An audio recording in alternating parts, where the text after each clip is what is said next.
அஸ்ஸலாமு அலைக்கும் வரஹ்மத்துல்லாஹி வபரகாத்துஹு. மதீனாவிலே ஒரு ஜனாசா ஒன்று ஆஜராகிவிட்டது. நபி ஸல்லல்லாஹு அலைஹி வஸல்லம் ஜனாசா தொழுகை நடத்துவதற்காக வேண்டி அங்கு வந்து விட்டார்.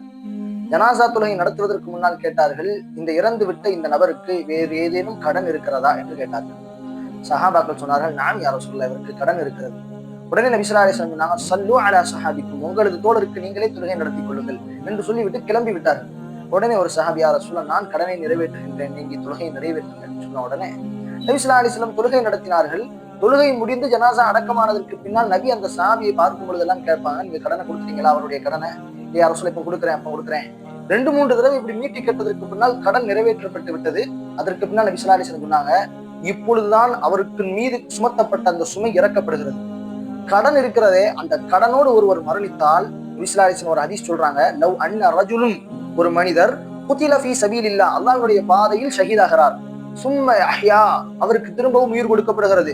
சும்ம குத்தில, பின்பும் அல்லாஹ்வுடைய பாதையில் ஷஹீதாகிறார். இவ்வாறு 3 விடுத்தம் இவ்வாறே திரும்ப திரும்ப ஷஹீதானால் அலைஹி தைனுன், அவரின் மீது கடன் இருக்கிறது என்று சொன்னால் மா தஹலல் ஜன்னா, அவர் சொர்க்கம் நுழைய மாட்டார், சொர்க்கம் நுழைய முடியாது. எப்படி?